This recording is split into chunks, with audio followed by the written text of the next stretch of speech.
Un sujet très brûlant aujourd'hui qui nous concerne tous, la démographie médicale. Alors que certaines communes se hardent d'avoir un capital de 5 médecins pour 2000 habitants, à Montluçon, d'ici fin 2019, nous allons perdre 6 à 10 médecins. Pour en parler, donc, nous recevons le docteur Renaud, ancien chef du service en pédiatrie à l'hôpital de Montluçon. Bonjour docteur. Bonjour. Vous avez réalisé donc une étude sur la démographie médicale, sur la situation du numerus clausus dans l'Allier. C'est la Provence Côte d'Azur qui prône en haut du tableau, avec plus de 350 médecins pour 100 000 habitants. Et en Auvergne, on ne dépasse pas les 270. Alors, quelles sont d'après vous les raisons de cette démographie? Et surtout ce manque de médecins, comme en région Picardie, où l'on stagne à 231 médecins pour 100 000 habitants? Eh bien, en France, il y a une liberté d'installation pour les médecins. Ils peuvent s'installer où ils veulent. Et c'est, à mon avis, la principale explication, car il y a des régions qui sont extrêmement défavorisées, comme l'Auvergne, comme la Picardie que vous avez signalé. Et puis il y a des régions, disons des régions au soleil, comme Provence-Alpes-Côte d'Azur, et également la région Aquitaine, où là, il y a un nombre de médecins très, très suffisant.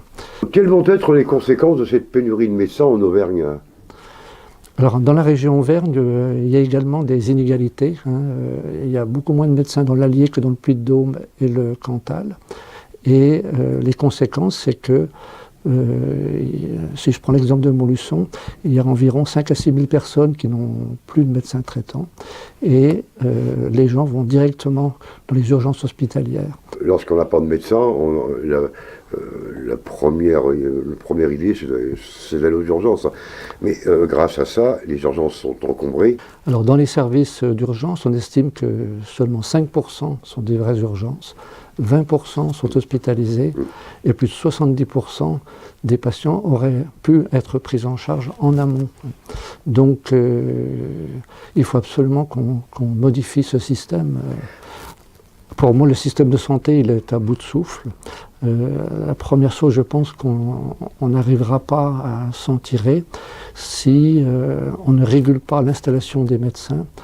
Médecins généralistes au niveau des communes, médecins spécialistes au niveau des départements. Comment pourrait-on faire, d'après vous, pour faire venir les médecins? Alors actuellement, quand les jeunes médecins s'installent, ils ont des aides qui sont considérables. Mais il semble bien que ces aides qui sont très importantes, leur efficacité reste à prouver. Et moi, je pense que les études de médecine en France, c'est gratuit.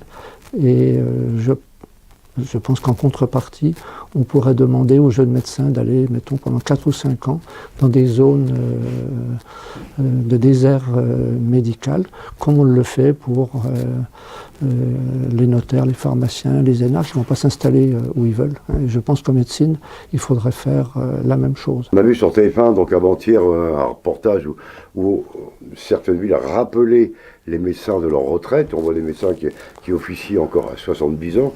Est-ce que vous pensez que c'est vraiment l'avenir qui nous attend? Écoutez, le nombre de médecins en retraite qui poursuivent leur activité est en franche augmentation, mais ça ne peut être que temporaire. Et par exemple, je connais une ville, la ville de Pontarlier, dans le Doubs, ils ont monté un cabinet, ce qu'ils appellent éphémère, c'est-à-dire qu'ils ont trouvé 5 médecins en retraite qui travaillent 1 jour par semaine en attendant que la ville, ou que d'autres médecins viennent s'installer. Mais c'est pas la solution, ça. Mais c'est des solutions totalement transitoires. Mais comment on pourrait inciter les jeunes à venir, les jeunes médecins c'est pas simple. Hein. Enfin, moi, je pense que l'argent, c'est pas ça qui compte pour eux. Ce qui compte pour eux, c'est la qualité de vie. Et pourtant, moi qui ne connaissais pas Montluçon avant de venir en 1980, on y vit très bien. Et moi, j'ai fait une très belle carrière à Montluçon. La ville est agréable. Le coût de la vie est bien moins élevé que dans les grandes villes. Et on a le projet C'est Montluçon qui va... Et on a le projet C'est Montluçon, exactement. Qui va apporter d'autres aménagements et d'autres solutions de logement. Oui, on a une très bonne qualité de vie avec des logements qui sont beaucoup moins chers que dans les grandes villes. On n'a pas d'embouteillage, on n'a pas de... Un petit message à nos jeunes médecins, venez chez nous à Montluçon, on s'y sent très bien et on a surtout besoin de vous.